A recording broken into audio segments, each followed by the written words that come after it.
No. No clue. He's a new guy. He's GM a to the new guy. muted one.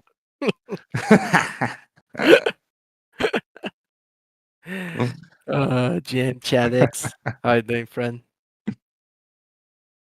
GM Ref or Econ Ninja, Hey guys.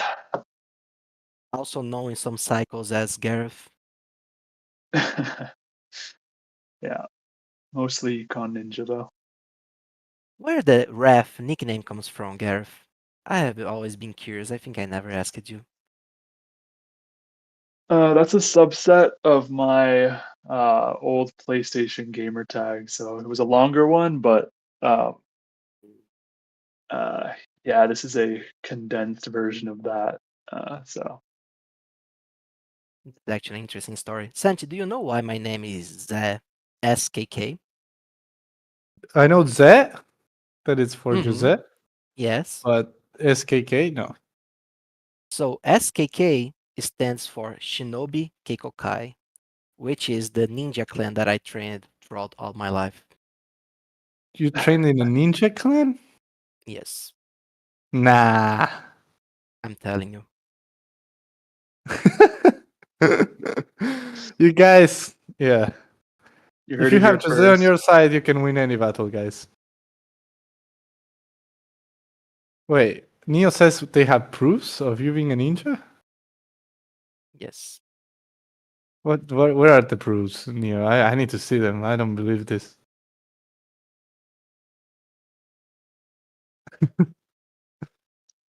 Oh man. So we have two ninjas now on stage. We have Jose and the Econ Ninja. Happy to be in the presence of a fellow warrior. This is a true story. But yeah, it's funny. How's everyone doing today? All good, all good? People in the chat. We have our friend SDU. SDU Dr. something. Doofenshmirtz. Dr. Doofenshmirtz. Dr. Doofenshmirtz, Brujo. man, you should change your name. It's hard for us to be calling, your nickname right now It's tough every every day. time. Yes. I think It's tough PG every really time. I think PG really like. See that there, Santi, is the logo of my clan. Nice, bro. Now that picture is fantastic. I actually forgot about that. Yeah.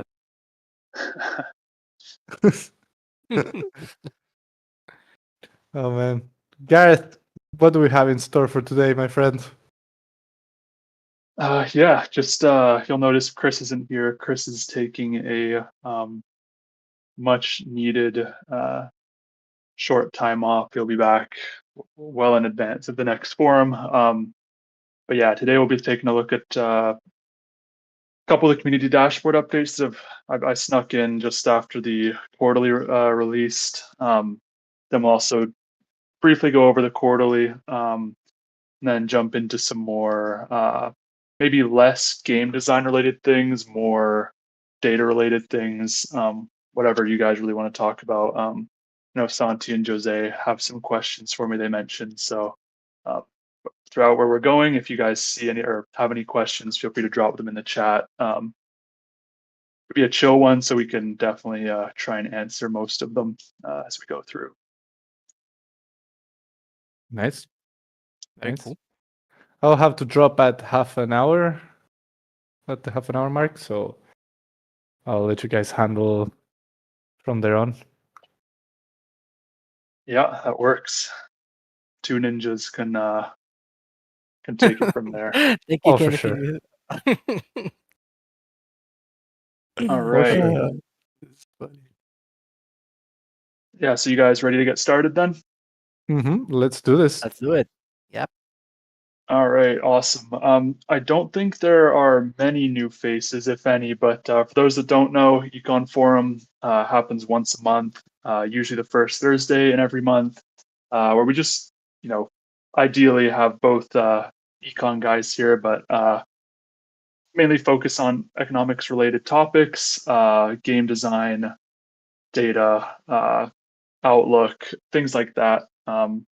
It's a shared communication space. So if you guys have any thoughts, comments, questions, drop them in the chat. We'll do our best to get to them as quick as possible. Yeah, I have a presentation here for you guys. Is it cool if I share it, or did you guys want to share it? Do you, Jose? Feel free to share it, Gareth. It makes it easier for you to control the flow, man. Sweet. Let's do this.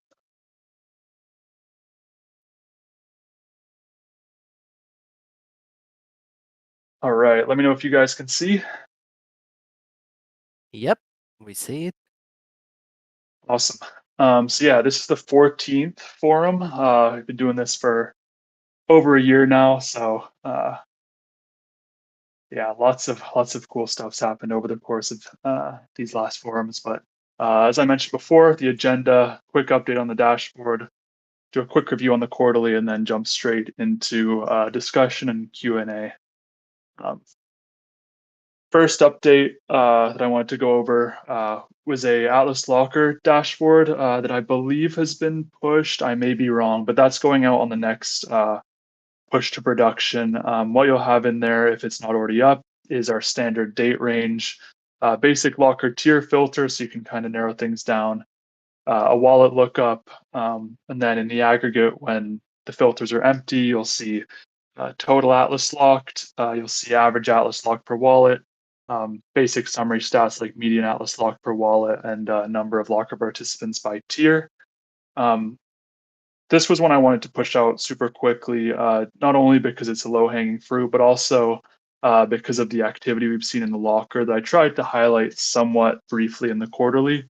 But despite the conditions, I should say, that we're seeing at the moment, people are locking more than ever, and there's almost, and kind of to be expected, an inverse relationship between the increasing when the token price increases and the amount of locked Atlas being deposited.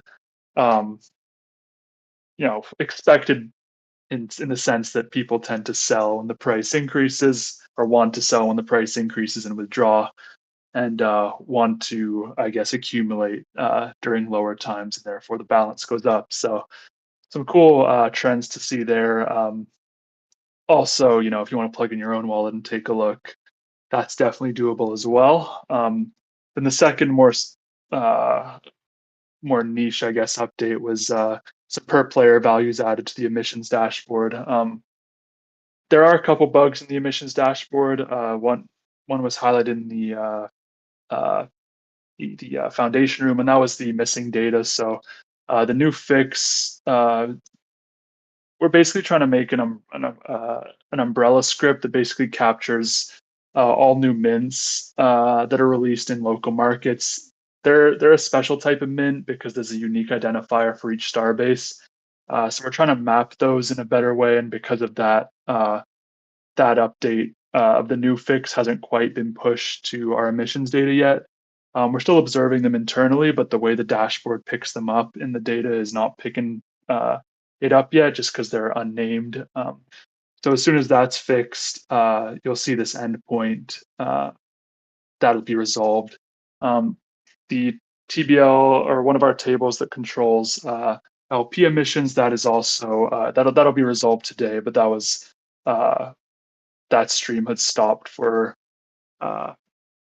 because of a specific error, so that'll be resolved. But yeah, I just wanted to address those. Then an ongoing issue that if some of you guys haven't been in the dashboards will see is that the tooltip values tend to not appear, or appear as 0 on hovering. So don't worry, we're fully aware of that. We're actually waiting for a Looker Studio update that will address this, because right now it seems to be an error on their end, because it is such a new tool. So we'll wait and see, but all trends still visible. It's just really if you want to see the exact value, and it again doesn't apply to all charts, but still there. I can't quite see the chat, Sante and Jose. If you guys, There are some questions, Gareth, in there. There's a question from Arthur related to the dashboard, in particular with the DAUs numbers. Yep. So he's asking, how do we calculate that? And there's a follow-up to that. I'll read it and you can answer one by one. He also says, eBay has a daily XP earner numbers, but they are usually much lower than ours. How is our DAU different? Yeah, if you, I'd like to see the link to the eBay one. I could probably actually find it. Never mind.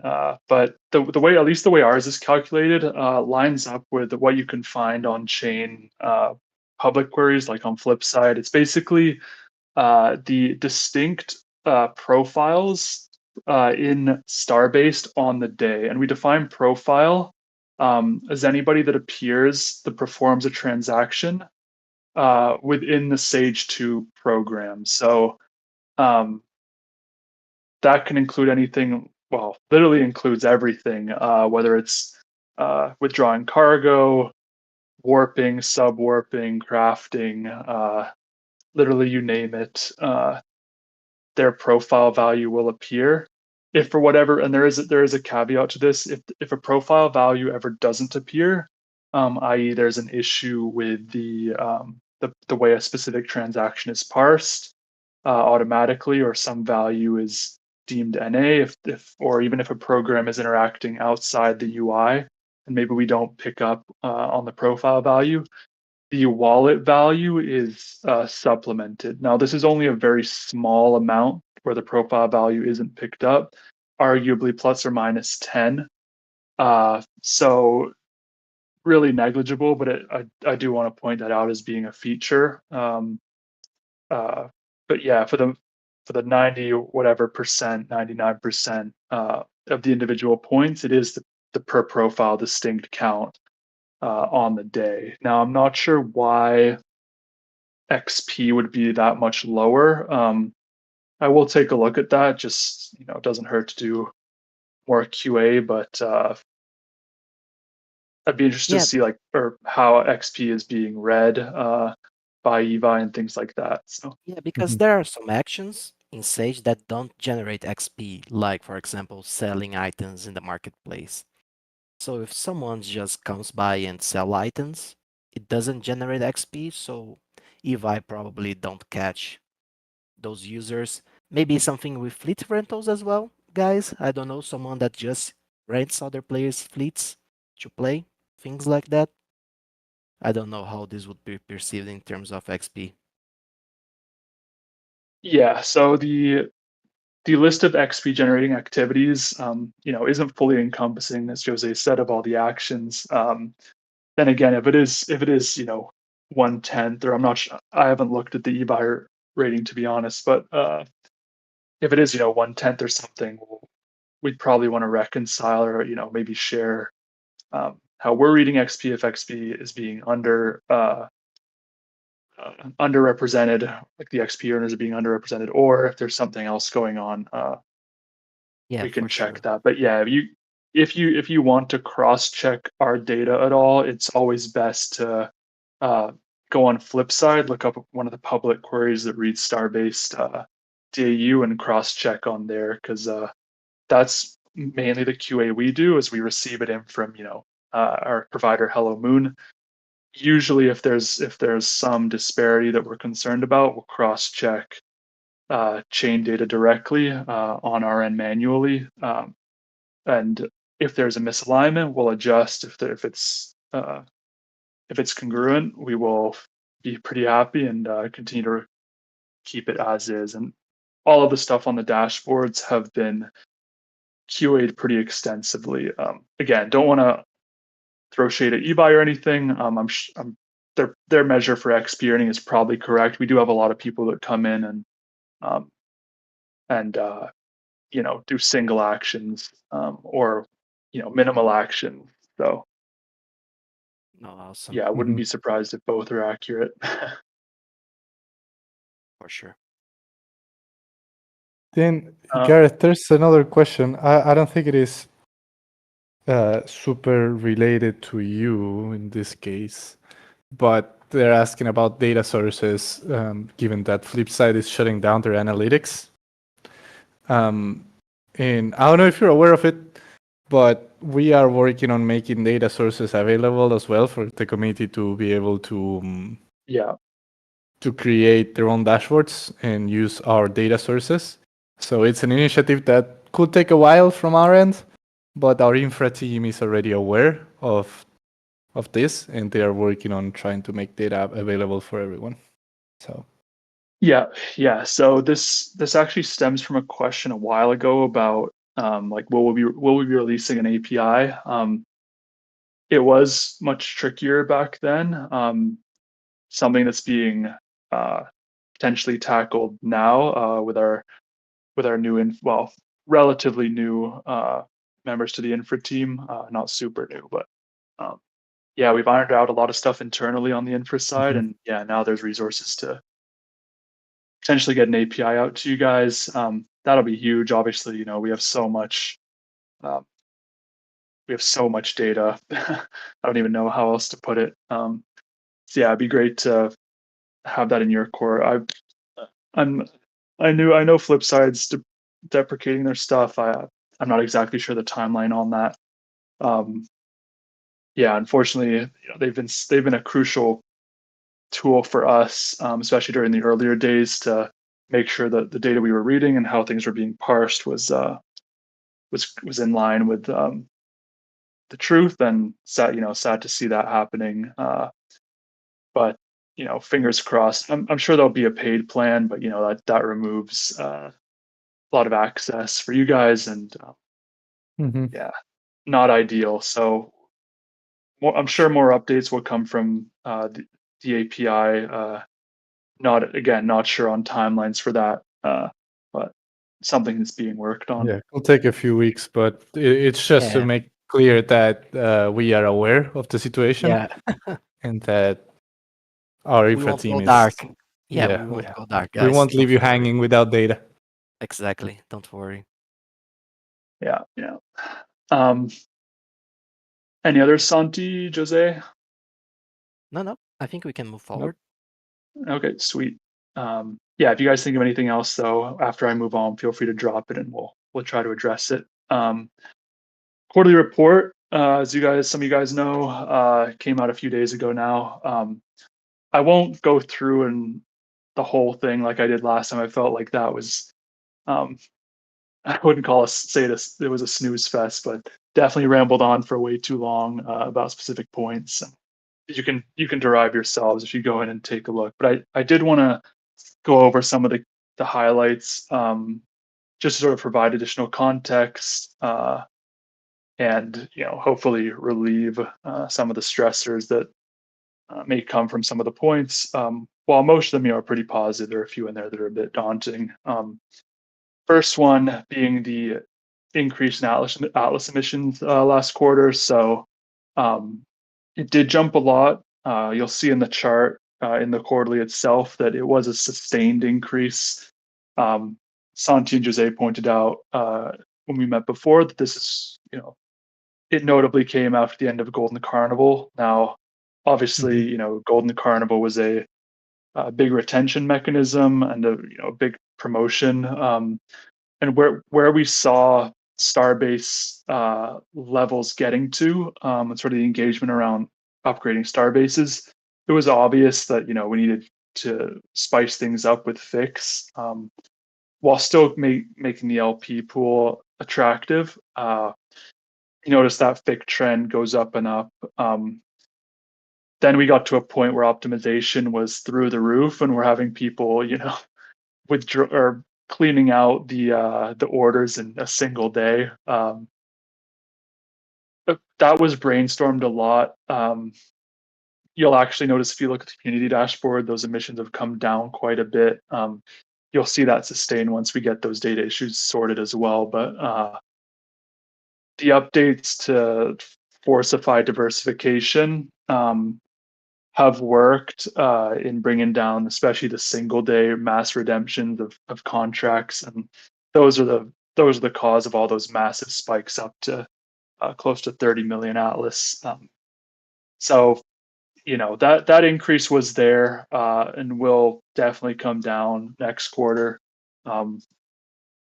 The caveat there and sort of the silver lining is that pretty much all of the emissions remained had a small impact on the actual Atlas price, and the actual sellers remained a very small portion of the total. So we didn't really see a massive impact from those higher emissions. While I also admit that transfers out are quite common for our players, transfer to a second wallet and do what they want with it there. We do track that somewhat internally, but for the purposes of the quarter, um, that's kind of overlooked. But the 5% is direct Atlas selling on the day of the wallet that we track getting the emissions and where we see that where that emissions goes to after one transfer. So that 5% is pretty encompassing. And in terms of, and this isn't with respect to sell volume on dexes, so we're also kind of blind to centralized exchange activity. But we generally assume that most people don't want a KYC, so that's an assumption we make. But we'd like to assume that most people are still using dexes, especially with how liquid they are now on Solana. It's minimal slippage. Anyway, wanted to go over that. The increased emissions overall didn't have a huge impact, and yeah, a lot of we can get into token volatility and stuff in a bit, but yeah, Yeah, fear not, emissions were not a huge cause of any volatility here. yeah, and there is actually a question from Arthur Yep. again related to the new FIC recipes, particularly the quantum nodes. Do you see a movement of those new recipes bringing down the emissions as planned, as we had planned, or are we expecting more adjustments in the near term? So the before Chris left, the idea was kind of see how these played out, and because obviously we want to give some buffer to players to try to optimize as best they can to see if they can actually bring emissions back up in some way, shape, or form. I won't be the person making the call on adjustments. If we do see adjustments, it likely. I I'd take what I say with a grain of salt, but it likely won't be more recipes. If we see that the emissions are causing pain, maybe it comes in the form of like increasing a FIC value. That is again very all relatively unlikely compared to some of the other options out there. So I wouldn't personally go hoarding FICs. I think that's generally a bad idea. But But we yeah, have seen the overall, emissions going down, right? Overall. yeah, exactly. And that was the goal, and that's what we're kind of waiting to see if it sustains. Uh, but yeah, near term, I don't see, uh, and by near term, I mean within the next month or so, I don't see any major changes coming. And if we've overestimated the downward swing in emissions with these new fix, maybe there's some compensation that comes from that in the form of a smaller update that helps emissions. But yeah, it's no bigger updates planned at the moment.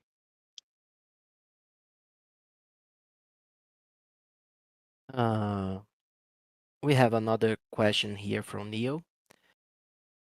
It gets on the C4 team as well, so I think maybe we should leave this one for the end. Neil, don't let me forget to ask your question, because he is doing more theory crafting on the effects of C4 in the economy. I think we can move forward Yeah, that's here. some fun stuff. But yeah, I'll just try and get through these a little quicker here so we can get to the fun stuff. But one of the big things that came out of this quarter was that our employed groups basically now control 70% of Star Atlas wealth. And this is a census figure, so it includes everything: resources, ships, claim stakes, Atlas, Polis. So this is a huge measure. Now this is a percentage, so this doesn't say that this isn't to say that the employee group controls most of the tokens or most of the ships or majority of anything. It's more the value in the ecosystem. So, for example, if Atlas went 10x overnight, that non-resident currency group who holds, all their only categorizations they hold tokens would see their wealth proportion increase. So this 70% is saying, okay, in the event that upside or whatever happens, the citizen and resident group will see a more uniform, diverse appreciation. And for now, them holding a majority does also speak to the fact that they've been accumulating a lot of the wealth from these non-resident groups, specifically, the token and the ships that we've seen crafted and scooped up, specifically from the non-resident NFT group. But yeah, you can see a lot of that in the report itself. The Atlas Locker, which I did mention earlier, did see an all-time high, and that all-time high is continuing to be broken, which is again awesome, super huge. There are sort of these targets that we hit for ourselves, where at least me personally, I'd like to see the Atlas Locker get to, and that would be 20% of total supply. Now I know we're quite a ways off. You can kind of work around that by saying, okay, maybe 20% of circulating is better, but yeah, that 20% number would be absolutely huge. And I know we're quite far off, but that is a longer term goal, and we're any increase or any all-time high break is a win in my books. That's massive. Fleets rented from Star Atlas rental program that now accounts for 10% of active fleets and increasing. So we're seeing huge demand for rental fleets, and that ties in nicely to the appreciation we saw across pretty much all of the popular ship classes from the start of the quarter to the end of the quarter. So, for example, if you bought an extra small ship at the beginning of the quarter, on average, it's going to be worth about 12% more, and that's in USDC. So, similar to how, and this is a broader trend that you can observe in other NFT projects that emit tokens or emit any sort of inflationary, like mega inflationary asset. The NFTs, and one more point, even to Ethereum itself or Solana itself, during periods of high NFT demand, they act as hedges a lot of the time against the respective token. So essentially, they hold their value, and since our ships are producing assets, our claim stakes are producing assets, they have the same effect. So as that quantity be the ability for a ship to produce more and more Atlas, as say the value of Atlas goes down, that ship will retain its value and even increase as more efficiencies and opportunities are observed in the market. So a very, very cool dynamic that we've been able to capture from the macro crypto environment into Star Atlas, and that trend, the way we've structured it, should persist over time. So there's always opportunities in downturns, in upturns, to sort of maximize your operations. And this quarter, it was definitely in the ship department. So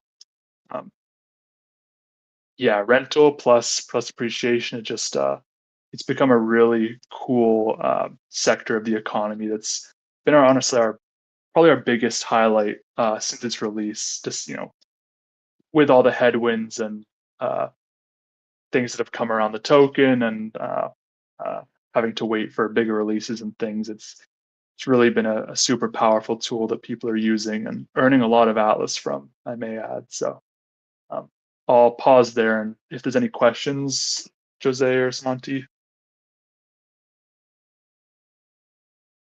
Yeah, no, we don't see any of those. I see some, again, theory crafting about C4, but let's wait until we finish the main presentation and we can move forward to the C4 theory crafting and questions. Yeah, sure. You guys mentioned you have a couple of questions for me. With respect to the quarterly, I'm pretty much wrapped up with the key highlights. Again, if you guys want to get more context or see the visualizations that correspond to these highlights, there's a link Mhm. on the Twitter. You can also see them on the Econ section of the DAO or the newsroom in staratlast.com. So, um, Yeah, one and the thing that Discord. I'd love to quickly touch on, Gareth, is Holocene. Like I saw some comments on the Econ report, and I would love for you to share some insights on how you are perceiving Holocene, players retention, the data around the whole program, how you are feeling about it. Yeah, so unfortunately, the quarterly cutoff on or the data cutoff for the quarterly was June 15th. So we only really saw that at sort of initial swing in transactions and players. What I will say is it's looking very promising. We've seen people, and talking anecdotally here from messages, but we've seen people come back because of the free to play aspect. Obviously, we don't really have an on ramp to bridge them back to mainnet yet, but that's all coming. So from a pure product and marketing standpoint, it's and also from having pretty much no marketing at all, it's showing very promising uh, early data. DAU is remaining a very sizable portion of our mainnet program. Now we're currently working on determining, okay, what are new users looking like here versus existing, because it's done using a Web 2 funnel. We're just kind of consolidating that at the moment, but we should know that pretty soon. But yeah, transaction counts, uh, testing and iterating that we've been able to do internally using through features that don't carry the burden of making sure they work on chain has made the launch, you know, Hmm. very successful in my opinion. Again, a lot of updates coming to that, but yeah, all the data looks good. We're still parsing out individual actions, so the market dynamics, the combat dynamics, things like that. So I can't quite speak on that, but in terms of being a product that's attractive to new players, um, a fallback for players that are maybe exhausted or need something else, or maybe even want to see what C4 might be like. It's definitely hitting all those check boxes. So um, I'm very pleased overall. I do believe if we do turn on the marketing funnel, um, that we can see a lot of new faces. But until we get some of these, I guess, funnels for new players to go down, to maybe get some exposure to Unreal Engine or mainnet Sage or whatever it is, we're going to keep it sort of as it is for now. Those are my And initial thoughts, at least. super cool, my friend. This is another question uh, coming from me personally. We still observing that the actual volume of trading in Star Atlas is still linked with the Galactic marketplace, right? I think most of the wealth, most of the trading is happening in the Galactic marketplace, not in the local marketplace as well. Do you think there's From a a volume perspective, yeah. yeah, and this is quite interesting. Like, do you feel like this will change in the future with C4? We'll see a movement there, or is this actually totally fine? This is not something that we are super worried about, or something like this. Yeah. So again, from the volume lens, it's definitely still the dominant marketplace. Obviously, one commander ship comes in, all of a sudden you have like billions and billions of resources worth of Yeah. USDC in one transaction. But yeah, as we sort of enable local markets to enter these other individual NFT markets like ships and um, claim stakes, that's kind of when we're going to see the big transition. Obviously, we're cognizant of liquidity and mindful of liquidity. For example, if someone comes into Star Atlas and wants to buy an air bike, they realize they have to go in and or if most of the liquidity for air bikes shifts to local marketplace, and they all of a sudden can't really get quick access to an air bike, that becomes a problem. But Mhm. volume scales with wealth, with ecosystem wealth, and with ecosystem wealth, scales with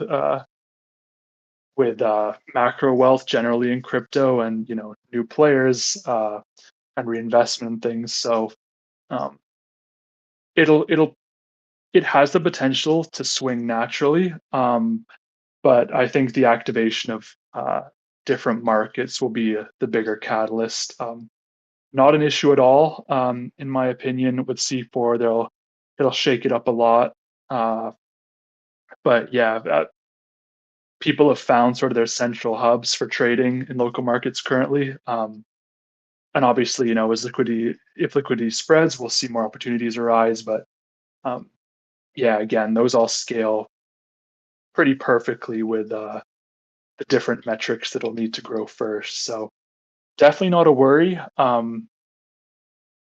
Lots of room for updates in the future. Absolutely. Gareth, I think we can move on to more to the topics that the guys want to talk about. They want to talk about C4. They Yeah, want to talk about UE5 economy as well. I know it's probably a little early for us to start talking about this, but I wanna touch on some questions and hear our thoughts. Uh, I see people typing C4 in the chat, Arthur. And I'll come back to Neo because he was the first one to ask. He gives me a big question here, so I'll read it out to you. My question is very broad, but I'm going to ask it anyway. We had a very high emission curve, which has now been corrected, and we hope it stabilizes. However, we still have an outflow of Atlas that's much higher than the inflow, which in the medium long term tends to devaluate Atlas as a whole, a snowball effect. With the arrival of C4, there will be a burning of assets when ships are destroyed in combat, but I'm afraid this won't necessarily have the desired effect, since many players will simply run away from combat. What is your vision for balancing the trade balance of Atlas so that the Atlas that enters the project daily is equal or greater than the amounts that leave, taking the context of C4? yes, that's a great question. One of the graphs in the quarterly kind of spoke to that curve. About 6 Atlas emitted for every one quote unquote burnt, i.e., locked or spent on primary or spent on fees. So not immediately liquid. So that 6 to 1, is obviously something that we want to bring down, and it has been down in the past. So it's not this unheard of ratio where we can get it to 1 to 1. Um, the the idea of combat is to introduce skill, and when skill comes into play, and this isn't necessarily skill through piloting your ship in a 3D space. This is more skill. This is more thought-provoking skill. So, okay, where do I attack from? Where do I position my ships? Kind of like a chessboard. Um, when you get skill like that, people tend to overestimate their skill in some cases, or they'll reach some predicament where they've accidentally gotten to because they've taken on some sort of risk, whether they anticipated to or not. So that risk dynamic is kind of where we want to balance. Now, again, I won't speak on balancing specifically because just to avoid saying anything that contradicts documents that Yeah. Chris and Danny and things have sort of agreed upon. But in terms of getting that ratio down as much as possible to that 1 to 1, or even you know even that negative, dare I say, but that's pretty wishful thinking. But um, Yeah. it'll purely come down to the amount of risk. Sorry, Jose, I'll just end on it. It purely comes down to the amount of risk that we enable players to go down, and escaping from combat is doable depending on where you are. So if you're on the front lines, you're not necessarily, and again, I won't speak to game design, things are subject to change, but you're not you're not guaranteed to escape. That's for sure. So we're throwing it Yeah, out there. There will be a lot of balance. If all of a sudden we see, and again, we're shifting from a full production incentivized economy to now the war machine. So it's going to be night and day how this plays out. But we're going to be really looking out for that ratio that I mentioned, the 6 to 1.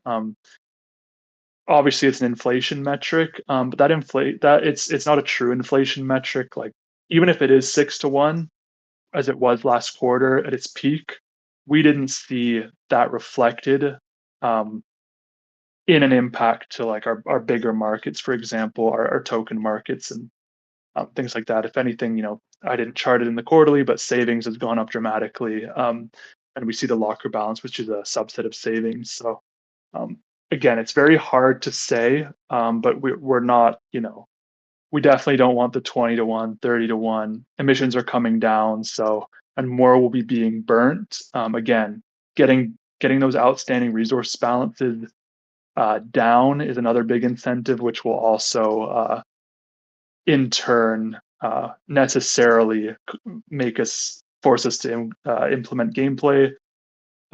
Sorry, I'm messing my words up at the moment, but basically gameplay features that further maximize burn potential. So something we're yeah, considering. Very hard to say now how it will play out, but our goals are all in line with bringing that ratio much closer to the 1 to 1. More realistically, 2 to 1 or 1.5 to 1. But yeah. yeah. No, those were very good insights. And since I don't have the same constraints that Gareth does, I mean, I'm just a penguin on the internet. I'm not from the Econ team and etc. I'll be a little more unhinged on giving my own thoughts, my true atlas on the subject. This is not financial advice or anything, but can you afford to be so away from combat in C4? And why I am asking this? Because, as Gareth said, C4 is a war machine directed economy, in the sense that the whole game revolves around the concept of capturing star bases and acquiring LP for your faction. I mean, there are only a few ways that you can make results in C4. The first one is participating in the LP pool, which requires you to take some degree of risk or committing much of your fleet to the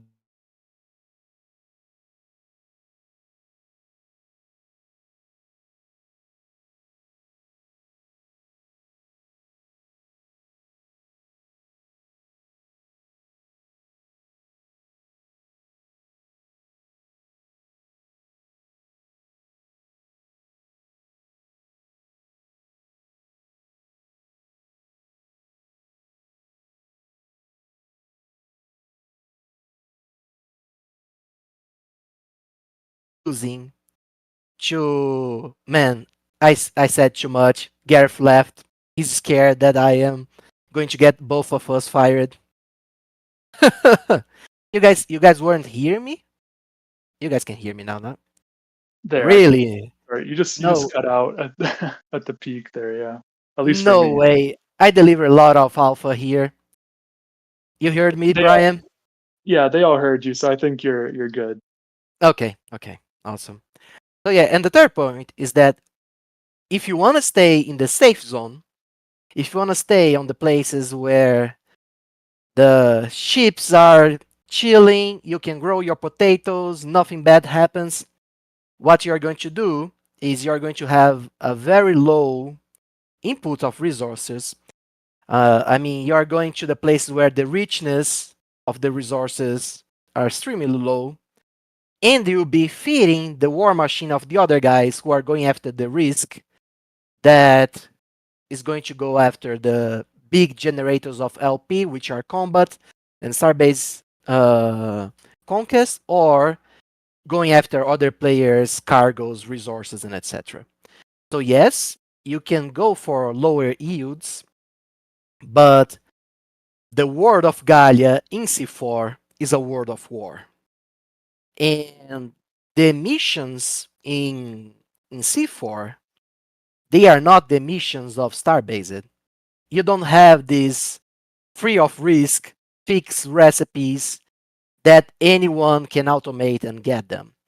And if you have played Holocene, you get what I'm saying. Because everyone who automated in Holocene without supervision lost their fleets. Simple as that. Neo even asked a question here where he asks, we recently witnessed the massacre at Holocene. If this happens at Sage, it would generate a brutal resource drain, but at the same time, it could generate a very strong rage quit. How do you imagine dealing with this type of situation? I mean, in one day in Holocene, someone killed over 1,500 crews of another player's faction because they were simply automating stuff and they were prey to the hunters in the night during the during 2 3 a.m. of the Western UTC times. In C4, combat will be slightly different. I don't think it will be as easy for you to ambush other fleets, but it's going to happen in the same way. So, answering to your question, Neo, answer to your question here, C4 had permanent destruction. Sorry, Holocene had permanent asset destruction. So if you lost, at that point, if you lost your fleets, they were gone forever.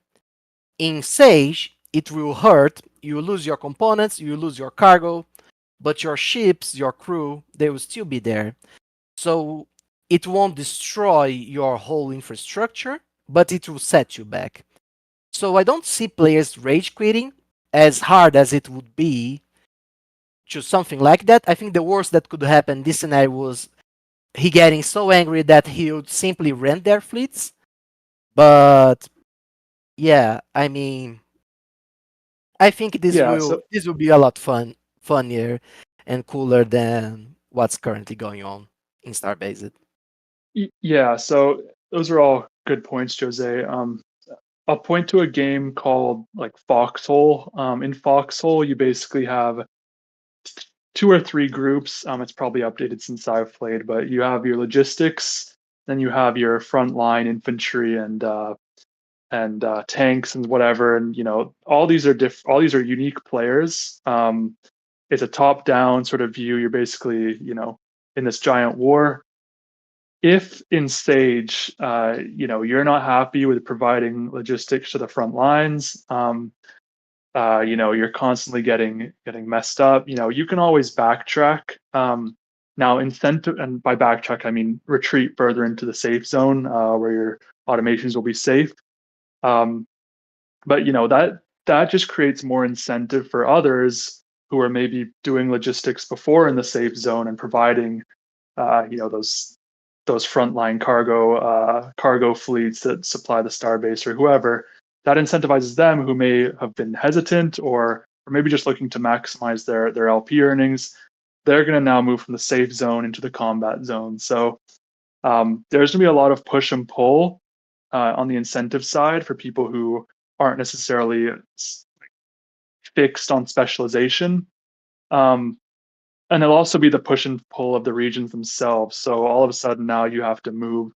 And if you're someone who knows they're going to rage quit if they lose, assuming that everyone sort of acts rationally, you're going to have, people who will constantly retreat, or people who are like, enough is enough. They're feeling patriotic or nationalistic for their faction. They want to now fight on the front lines and represent.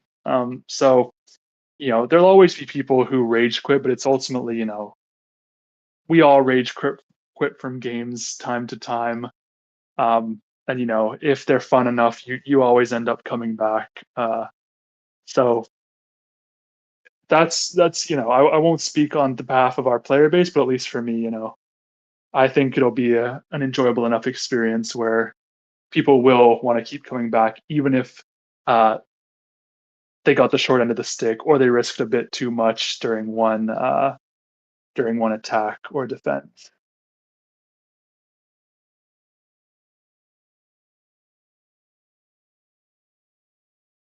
What did I miss? Everything. I leaked everything. Everything? All the alpha? Yes. But yeah, I guess. Oh, I see I'm being pinged. Hold on. Yeah, Brian's asking, what happens to the guys running massive business to drive the economy? If you can't run a business with any certainty, why would anyone form a business? Why would anyone buy a huge fleet? Who is going to protect us? I add this last line because I'm Yeah. Saudi. Yeah. So, there's a few ways I could answer this question. It really comes down to what business you want to get into and what sort of risk level that business is associated with. So, you could stay back in the inner zones all you want and continue to fuel that war machine. Now, obviously, that requires bigger business minds who are willing to ship their components or whatever to the front lines to be burned. But the certainty of the business is going to depend on how close you are to those combat intensive systems. So same way that the low risk zone, medium risk zone, and high risk zone have been laid out since the start, like that's kind of the operational choice you're making and that opportunity cost you're making when configuring your fleet. I guess even buying it off the marketplace to begin with as a new player. Sage is a pretty harsh environment for someone who's new to Star Atlas to jump into. UE5 gives us a much more not just attractive, but a friendlier, more peaceful onboarding experience where we can put people in the CSS to get to know the game. In Sage, you're put in there. You're saying, okay, there's a massive war happening. Get to work. Good luck.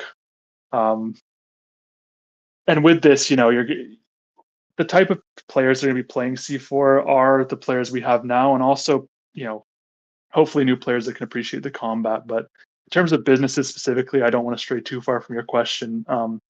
It's going to be very obvious early on, where those different risk levels are. And especially with all the information on the map, you're going to be able to know if your business is becoming more and more at risk, whether it's through the territory getting closer and closer to your core fleets, or if it's fluctuations in demand or new metas emerging that require different business practices that maybe you're not specializing in. So we have no idea how it's going to play out, but all we know is we're going to be very cognizant of the current meta, which is like hyper optimize your production fleets. It's only going to give people more opportunity to take risk, not hamper the current values that players hold. So hopefully that answers your question.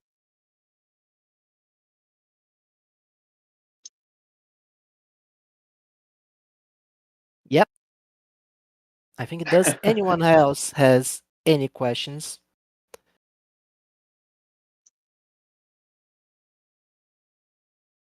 And sir, I'll clarify. By no idea how it's going to play out, I mean we don't know how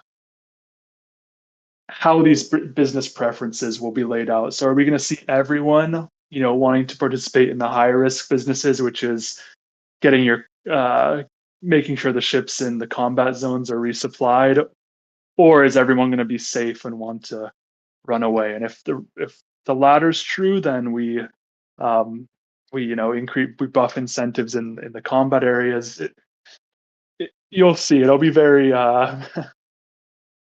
it'll be a lot of fun. It'll be a lot of fun. Yeah. Nah, this is super cool.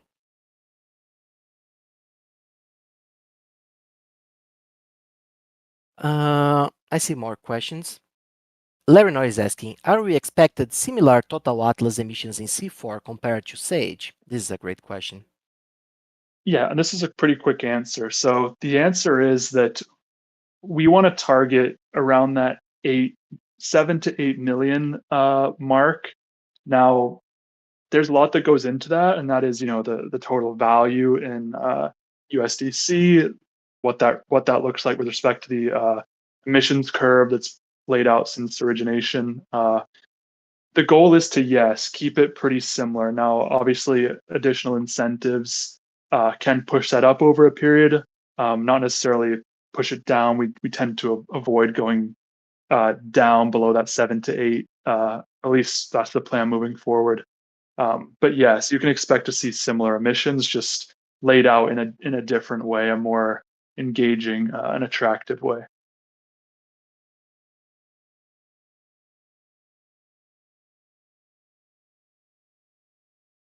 Awesome, awesome. I think we are close to the hour. Anyone has any last questions? Go on, Brian. One more question.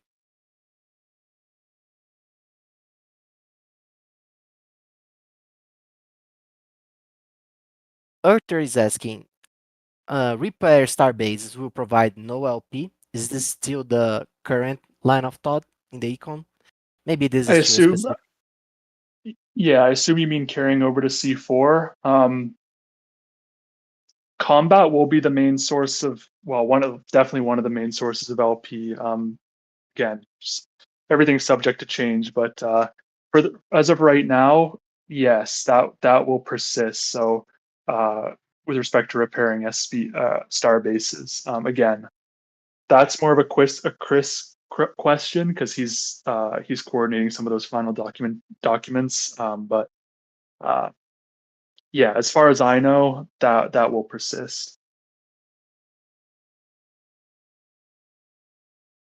Interesting. People are asking, when are we going to close score? Yeah, Score is a fun product. It's always been there as sort of this backdrop. I'm sure most of you know that already, but um, it currently has very minimal impacts on emissions. Now, obviously, once we turn those emissions off, the question is, do we use those emissions to like subsidize another Alice emissions area, so LP or fix or whatever it may be. Um, I can't give an exact date, but it is one of those things that uh, when we're satisfied with where emissions are with respect to fix, and most likely when we're happy with where C4 is at, that's when kind of score will be taken behind the barn. But yeah, for now it'll stay up in the short term. But it's we have no desire to keep it up. It's more just for those people that are in there, we don't just want to throw them out randomly.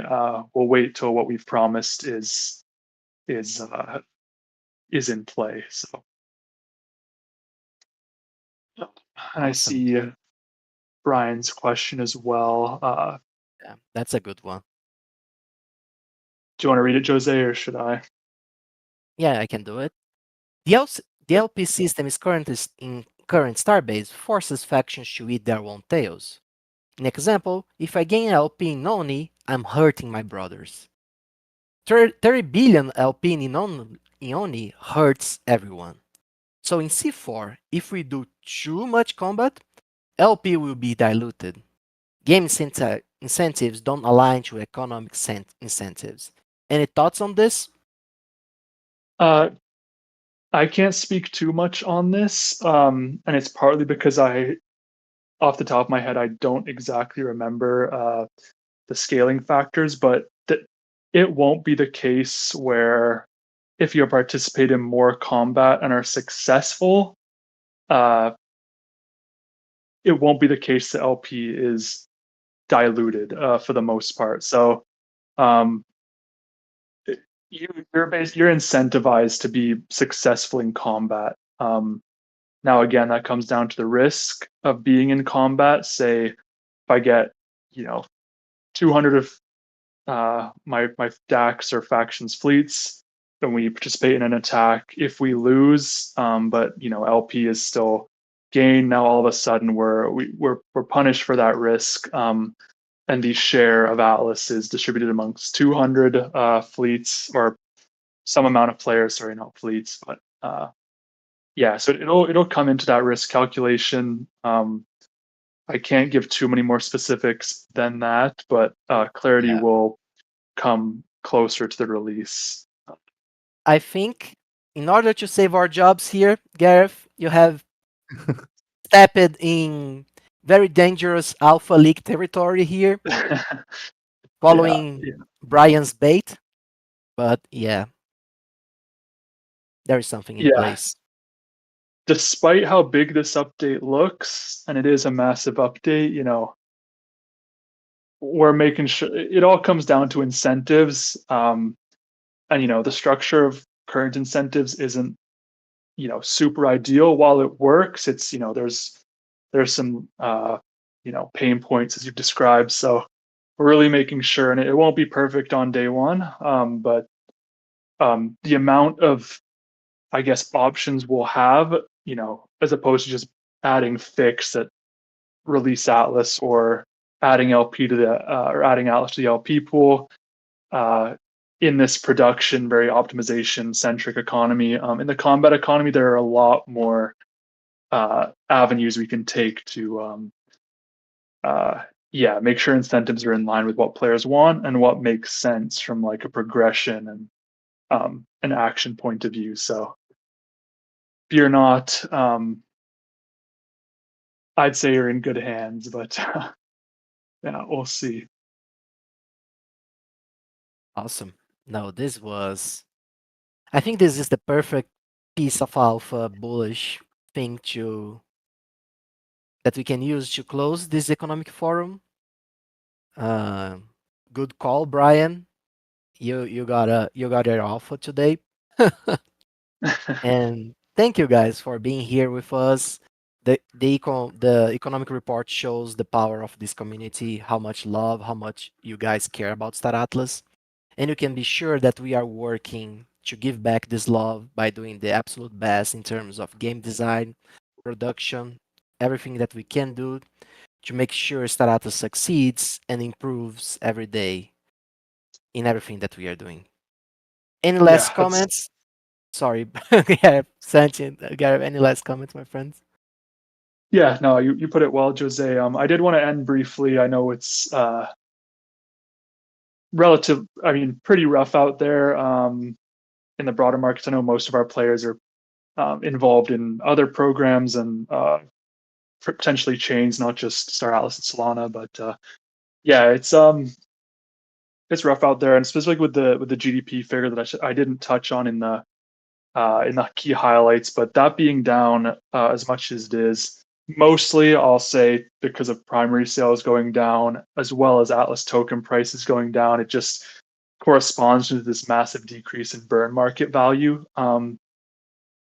Post quarterly, those GDP numbers are increasing again slightly because we're seeing increased production, given the FIC recipes and things like that. So recovery is happening, and it again, it'll go 200%, 300%, or whatever it is if we see these certain metrics, improve over time. Unfortunately, we're at the whim of non-resident currency holders and the broader liquidity environment. So I know you guys are probably tired of us saying, thanks for being resilient and all this stuff. But yeah, the Econ team is very, very bullish and optimistic on Star Atlas in general, specifically the economy, obviously. But you know, uh, yeah, just thanks for being here along this ride. And yeah, we'll close it there. Chris will be here to enlighten you guys in the next forum. So You did a great job, Gareth. Legend. Dolly's in the chat for yeah, Gareth, thanks, guys. guys. That was in the chat. Dolly's in the chat for Gareth. Cool. We're good to close, Jose? We are good, Santi. Awesome. All right. See you, everyone. Thank you for joining the Econ Forum. See the Spanish people at the Spanish Brew today and the Portuguese speaking guys at the Portuguese Brew as well. Both happening today. Chat soon. See you guys later. Bye bye. Bye. Yeah, thanks guys. See ya.